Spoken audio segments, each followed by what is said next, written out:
tonight, Got to press the record button first. So go, Janis. good evening. Welcome to another one of the Urban Farm Fruit Tree Program education classes. We do fruit tree education free because we are very, very committed to helping our people succeed. And Yeah. that be the people that are local to the Phoenix area or just outside that. But also we found that there's a lot of tree people that are in a lot of other areas that are just as interested in learning about how to grow their trees and have success with their fruit trees. So Yay. that's what tonight is. Tonight is our number one class. What's it called, Greg? First class is what you need to know before you buy your fruit trees. The cool thing is that this data works for wherever you live. Yeah. This Right. is a not desert specific. This is fruit tree. Not really specific, but it's important for fruit trees so that you Yeah. can have success. Yeah. Now, if you're not in the Phoenix, the low desert, because Desert Hot Springs is in the low desert, if you're not in the low desert, some of the things might shift a little bit, Just a little, like chill hours and that kind of stuff, but it's all pretty much self-explanatory. So, right? shall we get this show on the road? Let's get it. All right, so put your questions in the Q&A and Janice will manage that. And I am going to share my screen. We're going to share that one. All right, can everybody see my screen? I can. All right, find I'm going out. to go ahead and mute myself and until I'm ready to pop in there. All right, cool. Welcome, welcome everybody. Greg Peterson coming to you from the Urban Farm Fruit Tree Program. And tonight we are talking to what you need to know before you buy your fruit trees. A little bit of backstory here on this. Um, well, it was about 1991. I went into Price Club, which is now Costco, and bought myself a $6.99 peach tree. It was in a little teeny thing in a sleeve about 3 inches diameter and about a foot and a half tall. It was tall and skinny. And I took it home and planted it. And finally, it was a beautiful tree. That's why I left it in the ground 20 years, but it never made fruit. It never made fruit. And it wasn't the right kind of fruit tree for the low desert. And so come along about 1999, I start educating people about fruit trees. And I started educating people because I figured out two things. You can go into most local nurseries and every single big box store, and they will sell you a fruit tree that will never make fruit. We were on a local Phoenix Nurseries website yesterday. Janice and I were looking around, and there was an apple tree. Can't remember the variety of apple, but there was an apple tree on their website for sale that required 700 hours of chill. That's never going to make fruit in the desert. So that's why we do our education. Here's my guide to choosing fruit trees. This is me in 1975 when I planted my first fruit trees in Phoenix, Arizona at the Weldon House, 2827 East Weldon, which is near 24th Street, 28th Street in Indian School. When we moved into the house in 1975, my mom said, Greg, see the right half of the backyard? That's your garden. Go start digging. And so I planted an apricot and a peach tree. And by the time 1979 rolled around, I was harvesting so many peaches that I said to a buddy of mine, dang, I wish I knew how to make peach jam and can it. And he said, my mom can teach you. So I learned how to can from Tim's mom in 1979 when I was a senior in high school, go figure. So my favorite thing to grow is a fruit tree because you plant it once and you harvest fruit for decades. Actually, I had two citrus trees at the urban farm when I left. In fact, I'm going to see the urban farm this Sunday when I'm back in Phoenix. And there were two citrus trees on the property that were planted in the 1920s. When I was there last year, they were still thriving and making fruit. If you do the math, that's 100 years. That's amazing. So, why grow fruit trees? Because they make an obscene amount of fruit. This apple tree in the front yard at the urban farm, it grew there for 25 years. So the stone fruit and the apples, a good long life on them in the low desert is 25 years. It was in my front yard for 25 years. I used to get an incredible amount, maybe 200 pounds of apples off of this tree. And I did all kinds of cool stuff with it, like made jam, made apple sauce, apple butter, apple chips, apple cider.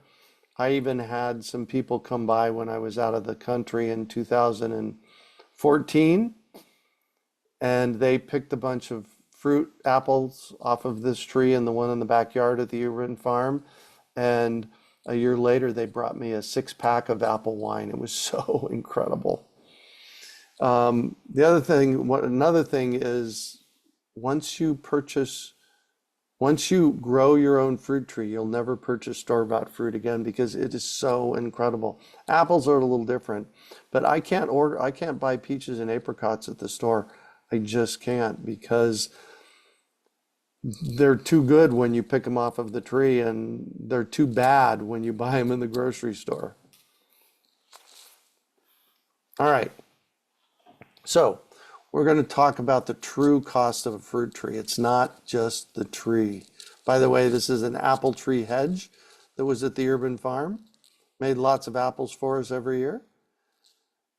So the true cost of a fruit tree is the tree, the soil, the fertilizer, watering, the time it takes to grow. So I was somewhere in the past 24 hours when somebody asked me about, hey, can I get fruit off of my fruit tree the first year? It takes 3 years. First year is about roots, second year is about branches or shoots, third year is about fruits. And so it takes time. It's a time investment and a hope investment. So one of the things that we do here at the urban farm is we only bring in fruit trees that are climate and season appropriate for the low desert. I'm going to talk about both of those here in a little while. And you can count on, if you follow our directions, you can count on that within 3 years, 4 years on the jujubes, but within 3 years, you're going to get fruit. And you should be getting a nice amount of fruit off of the trees because of our strategies and, quite honestly, my 50 years of growing fruit trees in the desert. I've made all the mistakes. So what we've done is we've packaged up these classes and this education in a way that I've learned over the past 50 years what works and what doesn't. This is what I'm bringing you. So know when you're experimenting. If you want to buy an avocado, I have heard a couple of urban myths about avocados actually producing in the desert. I've never seen them. But if you want to experiment, go for it. And know that it's an experiment. You're going to invest time and water and hope and fertilizer and yada yada. So know that that's an experiment. Or you can go with what works, which is what we bring in. All right, so here's the 3 things that we're going to talk about. Chill hours, rootstock, and ripening times. These are 3 pertinent things to know about fruit trees in the desert. Chill hours. Chill hours are the amount of cold, generally under 39 degrees, the amount of cold that a tree needs in order to set fruit. What you're looking at here is a desert gold peach. It requires about 250 hours of chill. That means from the time it goes dormant or the time the fall rolls around, which hopefully is going to be by the end of the month, it's going to need about 250 or so hours of cold under 39 degrees in order to set fruit. On average, we get about 350 hours in Maricopa County. So you're good to go for any tree under 350. Some people can go 400 hours of chill. 400-hour chill trees are a little bit more of an experiment. But if you plant a 700-hour apple tree, it's not going to make fruit. So know your chill hours. On that tag on the fruit tree, it should say, in fact, yep, there we go. There is a white tag on this tree. This tag tells you what you should need to know about that tree, including chill hours. So read the tag. The other thing that you don't see on here is the rootstock tag. Rootstock tags are very important because some rootstocks do really well in the low desert. Some rootstocks don't.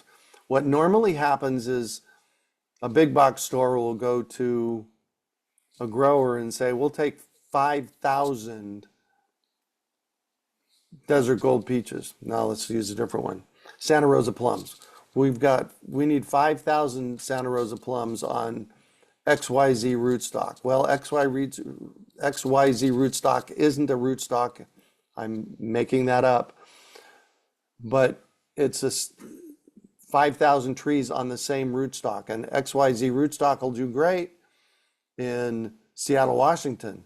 XYZ rootstock won't do great in the low desert. So if you are buying stone fruit, things with a pit in the middle, apricots, plums, peaches, one of the best rootstocks for the low desert is Nemagard. That's typically what we bring in the stone fruits to the low desert is on Nemagard.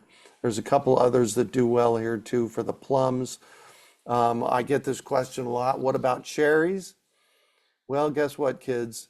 Every single cherry tree I've ever brought in and ever planted has died after about 3 or 4 years. And when I was checking with the growers, I've done some extensive research on this. They said it's a rootstock issue with the cherries, and it'll be at least a decade or two before they have a good, solid rootstock for cherries for the low desert. So if you see a cherry somewhere, I'm not talking about Nanking cherries or the bush cherries. I'm talking about the pit cherries. Turn around and run away. Leave it alone. Don't buy it. So rootstocks are important because they work best with the soils. Nemagard is a desert-loving rootstock that is resistant to nematodes. There you go. So know your rootstocks. Thing number 3, so we talked about chill hours, we talked about rootstocks. Thing number 3 that you need to know about, and this is something that our team, I figured out over the past 30 years, and that is ripening time. Ripening times for soft flesh fruit, berries, grapes, stone fruit, apples, they all need to be ripe and off the tree by about July 1st. Otherwise, what I have found, and I've experimented with them, I have planted late season peaches and apples and apricots and other stone fruit in the low desert, and the fruit just cooks on the tree. And if the fruit does make it through till the fall, like a pink lady apple, I had somebody that was a little bit up in my face recently about a pink lady apple. It's a fall ripening apple. It is a low chill apple. The problem is it ripens in the fall. And when I finally said to this person, I said, well, how much fruit are you getting? She said, well, a couple of pounds.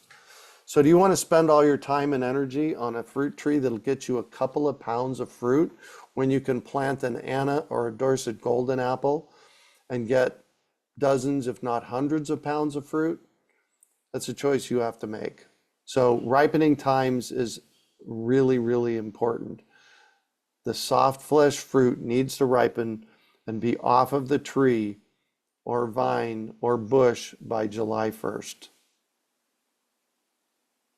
All right, what happened? My computer's thinking, apparently. There we go. All right, urban orcharding. That's what we're going to talk about next. Urban orcharding is about keeping our trees small. A standard peach tree, a standard apple tree, if you let it grow to full size, can be 20 feet in diameter and 30 feet tall. Often what happens in urban areas, in our yards, is when we get a tree that tall, the fruit at the top of those trees are bird food. And it's taking up a huge space in our yard. So what we like to do is something called urban orcharding. In fact, there is an urban orcharding instruction document in Root Camp. I'm going to tell you about Root Camp in a bit. These are 2 peach trees that were growing at 3rd Avenue near Bethany Home in a friend of mine's front yard. In fact, this was the first orchard I planted that wasn't at my house. We planted 50 fruit trees in his front and backyard. This was in 1999. Notice how they have a very Y shape to them, and they're more bush-like than they are tree-like. This is a pruning job that we can assist you with when you pick up your trees, and it helps keep the trees small. So urban orcharding is all about pruning. There's a lot of pruning to do the first couple of years, and then a little bit of pruning every year after that. They make the fruit easier to reach, the tree easier to manage. The big thing is what we call successive ripening. In that footprint that is one standard size peach or apple or tree, we can put up to 6 small trees. So you can plant a desert gold peach and a tropic snow peach and a mid-pride peach that all ripen 2 weeks apart. Keep them small, get 50 pounds off of each tree, so you have, over the course of a month and a half, 2 months, you have a nice supply, rather than one standard size peach tree that might give you 200 pounds in a 10-day period. What are you going to do with that? So urban orcharding is about backyard urban spaces. Successive ripening. Ripens in mid-May, desert gold peach. Ripens in early June, tropic snow peach. Or the Swaze swirl peach is another one that fits right in the middle here, and the mid-pride peach. That expands your ripening time. It gives you multiple varieties to harvest, and it allows us to have more fruit more often. Gotta love that. All right, growing methods for higher density. This is that hedgerow of apples that I showed you in the first or second picture. This was the second year it was planted. I planted these at 18-inch centers, 18 inches apart. Quite honestly, that is way, way too close for a hedgerow. What I've found for hedgerows, and you can do this with citrus, you can do this with apples, you can do this with peaches, you can do this with mulberries, 5 feet from trunk to trunk is a perfect spacing for them. And with that 5 feet, what you'll get after about 3 years is a nice dense hedge that you can harvest food off of. So that's for hedgerows. There's this concept in backyard orchard culture called multiple trees in one hole. It's actually not one hole, it's one big jumbo hole. And you put them in a triangle. This is in our backyard orchard culture document. You put the trees in a triangle, and one corner of each triangle gets a peach tree that are kind of, or doesn't matter what kind of tree it is, kind of pointed out a little bit. So that what happens, and they're planted 18 inches apart, so that what happens over the course of the next 3 years is it grows up into a bush. We're going to keep it pruned like a bush. It looks like one tree, but there's 3 trees there, 3 varieties. So for those of you that have very limited space to plant in, this is a great way to go. I get asked a lot about multi-grafted fruit trees, you know, cocktail trees, 3 varieties, 4 varieties, 5 varieties. Here's what I've found on that. Multi-grafted trees are usually uber expensive. And remember the chill hours? What I've found with a lot of the multi-grafted trees is that the chill hours might not be all appropriate. You might get one of them on there that has appropriate chill hours, but the other 2 are too high for the low desert. Also, multi-grafted fruit trees are uber expensive. They're usually 3 or 4 times the cost of the tree. So if you want to do that, if you want multiple trees in one space, go with the multiple trees in one hole. It looks the same, and you'll get it. It just works better. It's less expensive and works better. Planting distance already we talked about in the hedgerows, 5 feet apart. If you want to be able to walk between them, you need to strategically place them so that they are 10 to 12 feet apart. That way you can walk between them. All right. Other things to know about fruit tree success.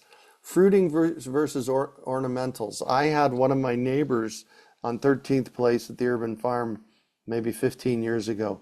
They went to one of our local nurseries and bought what they thought was a fruiting pomegranate. And they came to me about a decade ago and they showed me these little dime-sized fruit.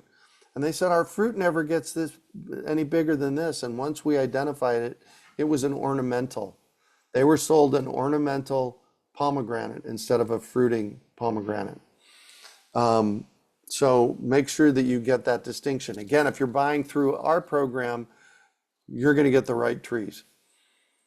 Self-fruitful versus non-self-fruitful. Most of our trees are self-fruitful, which means you plant one Anna apple in your backyard, the bees come along, they do the work, and it'll set fruit. Non-self-fruitful, some of the pluots and pluaries, some of the plum blends need a plum to cross-pollinate it with. Those are distinguished in the description, so just know that some of them might require a cross-pollinator. Best time to plant. Best time to plant citrus was in October. Deciduous and mesquite is in January. And I could go on for days about why that's the case. Just know that that's the best. Best time for citrus and best time for deciduous. And the best way to plant is covered in 2 weeks from now's class called Planting, Watering, and Fertilizing. We have a whole methodology of how to plant your fruit trees. There's videos, individual videos in Root Camp. In fact, I don't know if you know this, Janis, I am making up a new updated video for planting for our 2025 planting methodology. It's real similar. There's a Fabulous. couple of tweaks. Awesome. So that'll be out here in the next month or so. All right, here's how to know if you're getting your trees worth. These are citrus trees. This is a 5-gallon citrus tree, a 15-gallon citrus tree, and on my left, on your right, that big one in the box, that's a 20-inch box tree. You'll notice the size and shape of them. There are nurseries here in town that buy a 5-gallon tree, just like you're seeing there, up potted into a 15-gallon tree, let it sit there for a month or so, and sell it as a 15-gallon tree size. I've seen them doing it. They also do the same thing for the 20-inch box trees. What you really need to be buying is trunk diameter, not necessarily the height or the pot size. Don't trust the pot size. For a 5-gallon tree, 5-gallon citrus, a 1/2-inch trunk diameter at the base is a good size. For a 15-gallon tree, both citrus and deciduous, so this includes our peaches, apricots, plums, apples, what you're looking for the 15-gallon size is 3/4 of an inch to 1.25 inches diameter of the trunk. That tells you how old the tree is, not how tall it is. Because these nurseries, they throw a lot of nitrogen at it, get it to grow real tall, and put a lot of green on, but it doesn't give you a lot of trunk diameter. So know that. Oh, and my first online tree purchase happened in the mid-90s. I bought a Asian pear tree from one of the online brokers that's still selling them. And I don't know, I paid $60 for it back then, or maybe it was $50. And it came and it was the size of a pencil. Stood about 18 inches tall. It was about the size of a pencil. So know that, don't trust the pot size. You really want to know what the trunk size is. And here's the thing, taking ownership of a tree is not just about paying for the tree. It's about you've got a living plant here. It needs ongoing care. You are going to spend as much on supplements and soil the first year as you do on the tree. I'm blatantly upfront about that. If you're going to spend $70 on a tree, you're going to spend $70 on the fertilizers and supplements and everything you need the first year. So know that.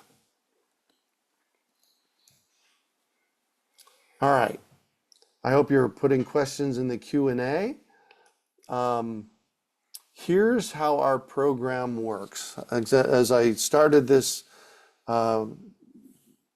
class tonight, 26 years ago, I started teaching because you could go into most local nurseries in every big box store and they would sell you a fruit tree that would never make fruit.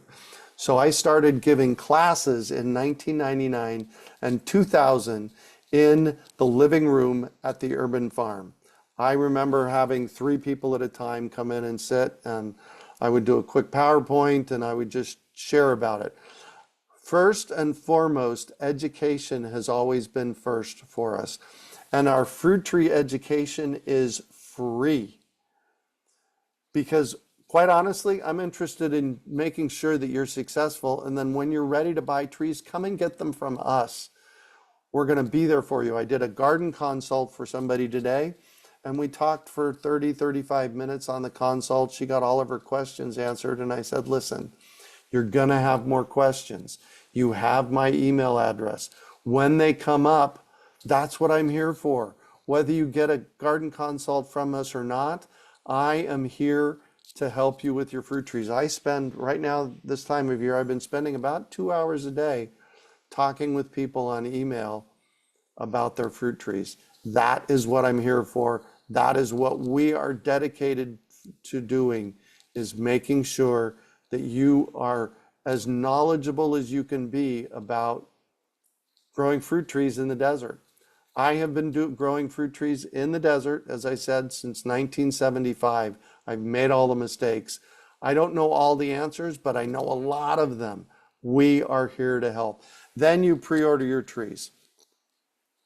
Our program works like a Christmas tree lot for fruit trees. We open our pop-up nursery. It says Pop-up Nursery. We open our pop-up nursery in early October for citrus and second half of January for deciduous. Basically what that means is you pre-order your trees now, and then when our pop-up nursery opens, before it opens, you're going to get an email that says, hey, make an appointment to come down and pick up your fruit trees. We're usually open the second, third, and fourth weekends of January, or the third, fourth weekend of January, first weekend of February. It depends when our trees arrive. Our deciduous trees arrive in early January. We do a lot of prep work, pre-pruning, and get them ready for you. And then you come down and visit with us, talk to our amazing crew that can help you answer your questions. And yeah, so that's how the program works. What we supply is fruit trees, some desert adapted trees like mesquites. I hear a rumor we're going to have some Mexican elderberries on the lot in January. So trees and plant materials, we provide organic fertilizers, soil supplements, irrigation supplies, and lots and lots and lots of help. And if you need some help, further than just chatting with me on email, we do garden consults, garden and fruit tree consults. You and I, that's the link for them. You and I get on a phone call. You send me pictures and your address, and we talk about what's going on in your space and how you can make your space work the best. And quite honestly, I've been doing these for 15 years and I've seen it all. So there's not much you can throw at me from the desert Southwest that I haven't seen. So if you want a garden consult, they are $120. You can go to urbanfarm.org/consults and get yourself one. Our deciduous program has been live since 1999. Basically what that means is that we've been educating and selling deciduous fruit trees for 26 years. That's, quite honestly, that's amazing to me. Gotta love that. And our citrus program runs June through end of September. And our pop-up nursery is late September, early October. Again, we bring in some amazing trees from the only commercial grower in the state. This is in Yuma. She's got amazing product down there. All right, your next step.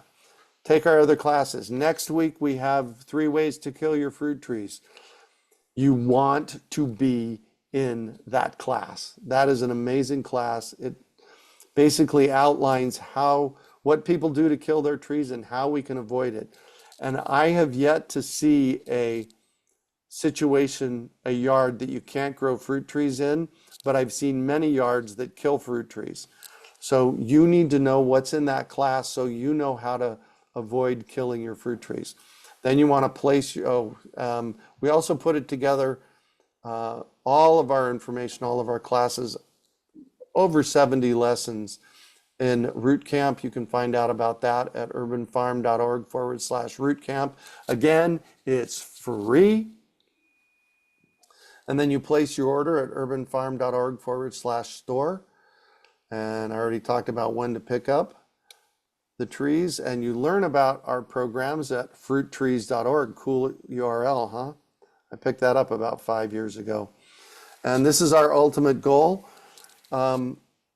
Maybe 6, 7 years ago, I get an email from one of our fruit tree adopters, and they sent me, this was 3 years into it, and they sent me, oh my gosh, Greg, look what I just picked off of my peach tree.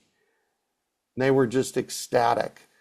Now, what I want to point out is look at the size of these peaches, both the peaches on the bottom and the peaches in the top bucket. They're a little bit smaller than what you would see at a grocery store. I was never a fan of thinning fruit trees because they'll make more fruit. They're not quite as big, but they're quite as delicious. So if you were to diligently thin your fruit trees, you're going to get a lot bigger fruit.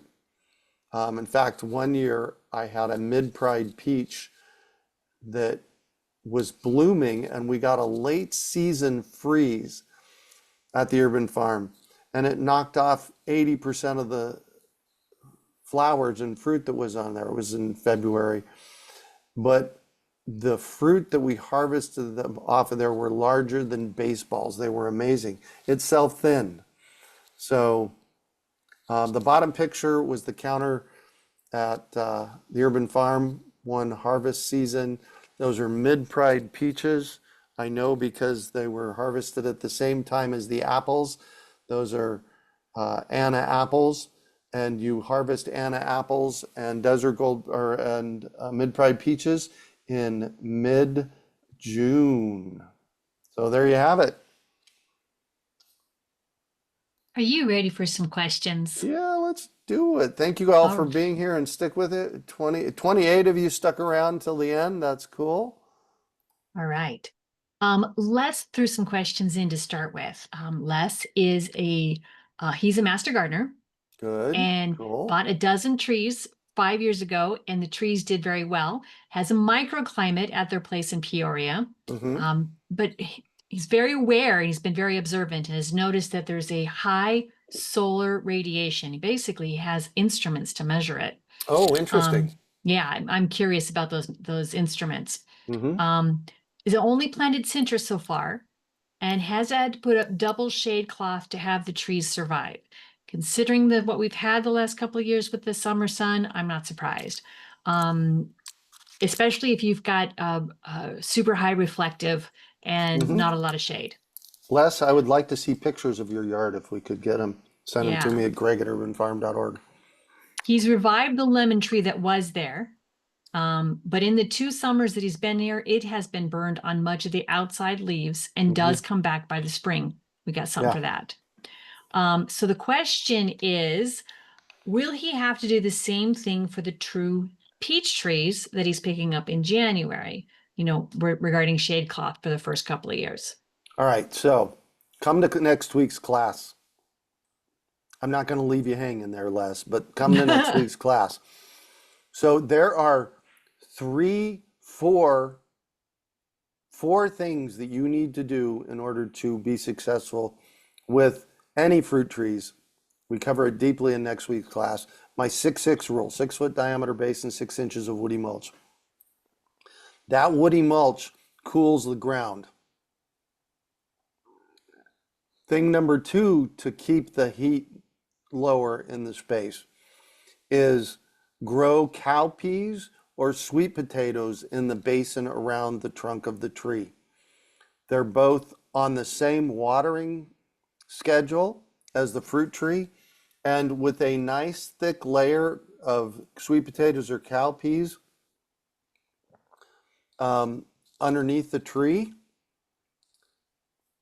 it's going to keep the ground 30 to 50 degrees cooler in the summertime.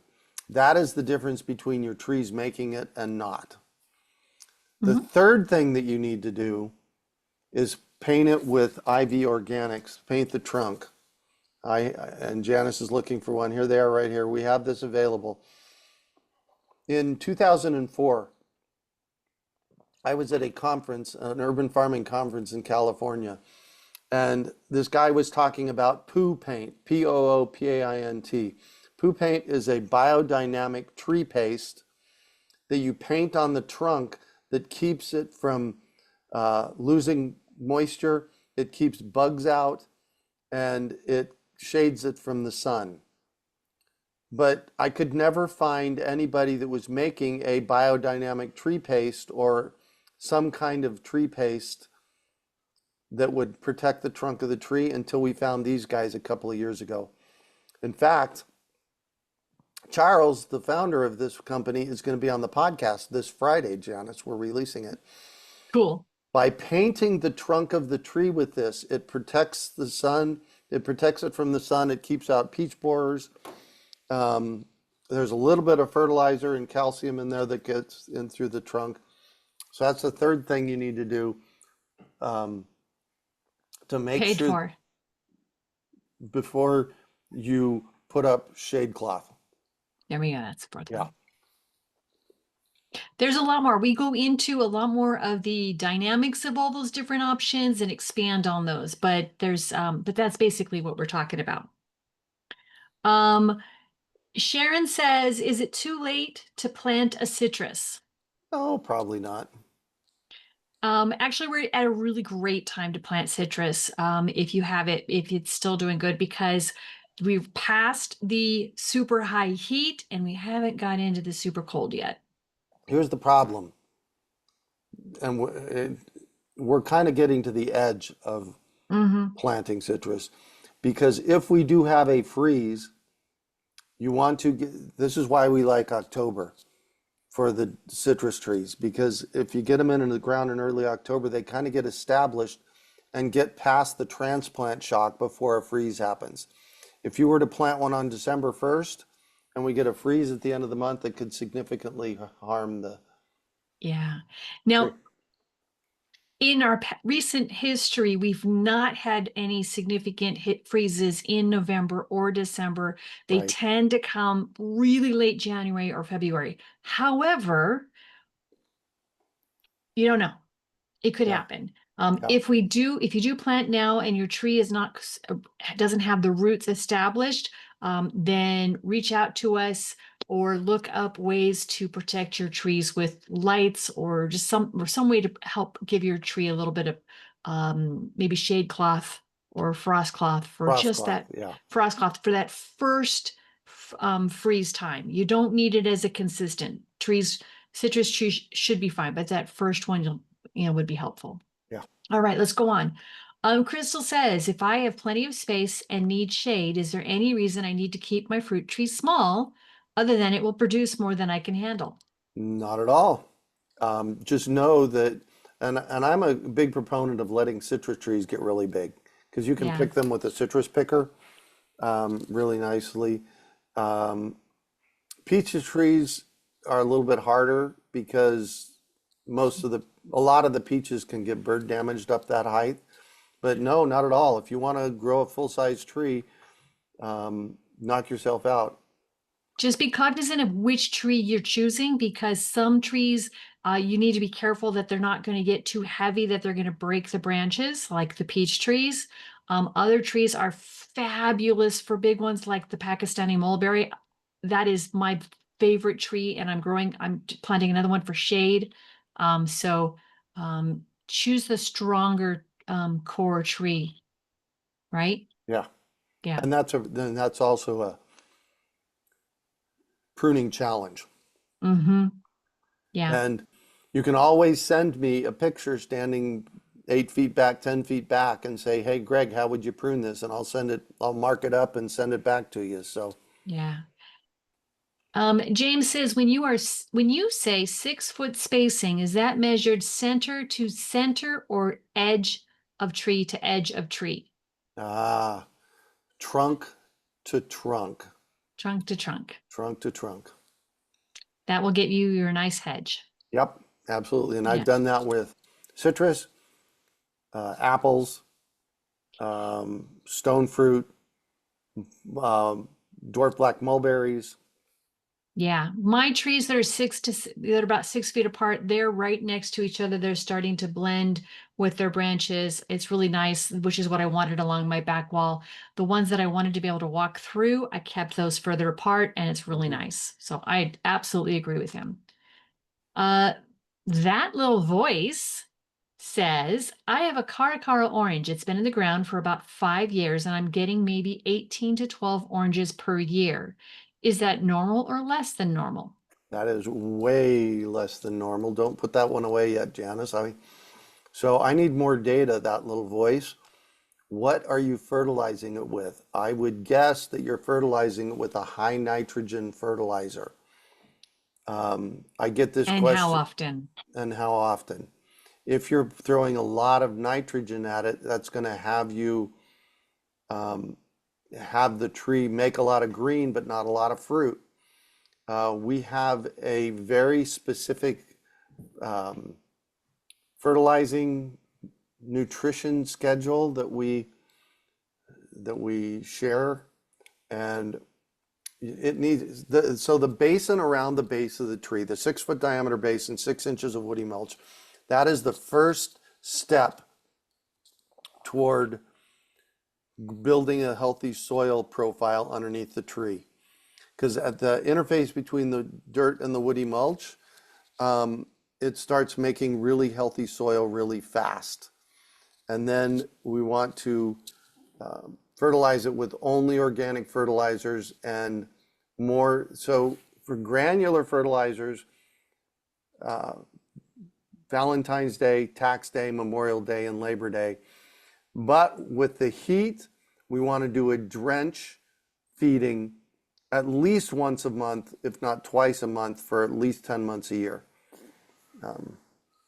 The feeding schedule we just talked about is very specific for our area. If you're too far out of our low desert, it will be adjusted to match your seasons. Yeah. But that feeding, everything else we've talked about has been covered for everywhere. But the feeding schedule, for those of you who are not in the low desert, will adjust that more specific for your area. But yeah, everything. Let's talk about it. And you can send us pictures. Yeah, nutrition. I'll tell you what, Nutrition. 80+% of the emails that I get, when they show me a picture, it's nutrition. And the second thing it is nutrition. And the third thing it is nutrition. Water. Water, Too little well, or too much? that I do get. I had somebody email me today that she bought 4 plants from us and they all died over the summer. Oh, because she was watering too frequently, She right? was watering too frequently. Yeah. She was Over love. watering, yeah, she was watering every 3 days at deep water, and the plants need to dry up in between. Yeah. All right. Les says that Les was was one of the earlier Yep, questions. yep. Has done the mulch, not enough, but not done cowpeas. Tried the paint, that doesn't help either for what the heat is that he's working with. Hmm. It seems the issue is the intensity of the sun. He's owned 9 houses, lived all over the Western North America, so lots of experience with growing in those zones. I think your Unless, technology is going to give you some insight on that. But yeah, well, yeah, let's send me keep pictures. talking. Send me pictures. Send me a picture standing 10 feet back from your fruit trees, and may take me a day or two to respond, but I want to see that, and I'm here to help. Um, right. James Mm-hmm. James says that he's in Levine and just recently got his flood irrigation system fixed up so that he can Woohoo! start flooding a small orchard in his backyard. Awesome. Has some citrus and apples, already ordered some peach trees, and he's hoping to learn if he's messed anything up already and what sort of trees he should get as I expand. James, it sounds like what you really are ready for, based on everything that you've done, is a consult. Could, yeah, consult. Show what you got. Start talking specific to your space, what your needs are, what your hopes are, what your ultimate goal, plans, vision is, and just kind of run that right, Greg, and kind of add some more, focus on where you could put. One of the best things that happens in a consult is you've got great ideas. I want to have this over in that corner. I want to have that in that corner. Eventually, I want to kind of maybe put this water thing in. All of those ideas are great. And all of those ideas can be maybe tweaked a little bit and given you a little bit of information as to maybe something might be a little better in one area or another. Great, right? We can work with that. But Mhm. the best thing that comes from a consult is finding out what order to do your next several steps in. Yep. When Greg is helping you figure out what to do, he'll tell you, you're ready to do this next and make sure you get that next, which helps you kind of bring everything in to a feasible, workable program. Hmm. So that's one of the best things that comes out of a consult. Yep. Absolutely. And if you want 2 cents worth from the peanut gallery, snap some pictures and send them over to me. Anne says, which apple variety goes best in the valley? Anna and Dorset Golden. 2 of them, Anna and Dorset Golden. Yeah. And Now, we are still experimenting a little bit with the ghost apple. mhm. It's an early ripening, low chill apple. I've heard good things about it. So we bring them in. It's one of our experimental trees. Now, one of the things that I'm going to put as a little addendum here to all of our trees, The trees that we have in our program are for people who are ready to have a few trees in their yard or just starting to build out their microclimate. If you have success and have been able to create a bigger, better microclimate with a lot more cool and moisture and green and everything that you need, once you have that really nice microclimate, then you can expand and have other trees. So we have a lot of people in the valley that have been growing trees for years and they've been able to expand to other apples. Just don't start with those. Like, yay, you can get to them. Just don't start with those. Your yard's not ready. Ryan says we have a few of our citrus trees in pots. Should we move them under the patio when freeze warnings are issued? Yeah, absolutely. Yeah. Why? Two things. Freeze might freeze the top. Um, the other thing you should do is paint them with the IV Organics uh, tree paste. And one more thing. Um, Hold on. We talked when I was talking to Charles on the for the podcast release from IV Organics. He told me that a bigger problem is winter freezing of the trees, the bark of the trees, and the tree paste will help with that. Yeah, we don't have a whole lot of freeze, but we have some. Yeah. And so, yeah, that's definite. And the one last thing, if you have pots, if you have trees in pots and we are getting a freeze warning, especially if you are someplace where the freeze is going to last for more than a few hours, water your plants Mm-hmm. because you need the water in the soil to help slow the freeze down inside. So yeah, if you have a freeze warning coming and you have plants in pots, go ahead and give them a watering. All right. All right. That was a good. That was good. That was good. Thank you. Thank you for Yeah. the little hands and the loves, everything that we've seen. We've been watching those. We appreciate that. So we are in our holiday pricing. Yeah, it just happened. Turned over Yeah. today. Yep, our holiday pricing is in play. Um, you definitely, so first of all, we are running out of varieties. I've been Hmm. getting daily notices of, oh, you're out of this one, oh, you're out of that one. So you want to get your order in sooner than later. Yes, Janice? I was going to say, based on the analysis that we've been doing and watching the costs of what's happening, we do have higher labor Oh, costs. Lordy. We've had to adjust, and some of the costs for the products that are coming in, we've had to adjust. Yep. Pricing is going to have to go up a little bit. I'm sorry. So We've resisted that for years. for years, we really, really, really go slow trying to make sure we don't, we don't want to be so expensive that we're priced out of the out. Um, but we do need to be able to function. So we've Yeah. had to raise our prices a little bit. Holiday pricing is still going to be a good deal, but when Yes. it gets down to January, the prices are going to have to go up. Yeah. Yeah. All right. So, oh, do we have a link for the store? It's store. Urbanfarm.org/store. Oh, really? There you go. Urbanfarm.org/store. Gotta love it. All right. Yep. And know y'all can send me pictures, interact with me. Fruit trees at urbanfarm.org. Oh, Miss Tammy was here. All right, everybody. Tammy is in the house. Tammy is, We love Tammy. Tammy's great. When you come to pick up your trees, she will be checking you in. You know what I love? Tammy has been so dedicated to continuing her learning on fruit trees. Hmm. She's just always showing up for our classes and learning and learning, learning. I just absolutely love her. She shares that with people too up front. She She does. says, she says, "Aw, thanks. Yeah. You bet. We love you, Tammy."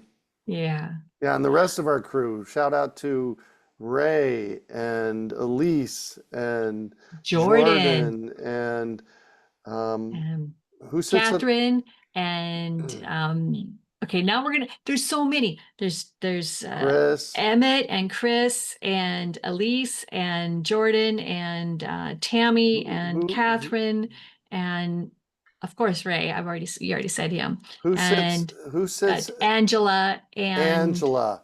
Angela. You definitely want to see Angela when you come on the lot. She will help you decipher what products you need for your No, she's planting. going to help calculate your soils, not the products. If you need to know which products you need, you're going to want to talk to Ray. But if you just need to calculate the math of how many bags of soil, how many bags Worm of mulch, castings. how many bag of worm castings, etc., she's ready to do that. We've Yes. got her those tools to make sure that she can sit there and calculate that out. So she's been great in helping make that simpler. But Yeah. if you need to know which products, which, how to apply the products, then you're going to want to talk Ray or Elise in the general store. Yeah. And Perfect. Greg and I will be there. Hopefully you'll Right. be there, Exactly. but I'll be there. Exactly. So, And I will be in town for this weekend. What's happening this weekend, Janice? ooh, we're going to go play with seeds. Seed Up. Great The American great Seed Up is American. happening. Yeah. Hope you got your ticket. It's sold out at this point. Yeah. Um, Can you believe that? That's awesome. yeah, yeah, that was like wow. Yeah. All right, crew. Thank you for being here. See you next Tuesday. We're doing it next Tuesday, which is 3 ways to not kill your fruit trees. And then the following week is our planting. The following Monday is our planting, watering, and fertilizing. There we So, go. all right. Happy Thanks, November, everybody. everybody. Talk to you later.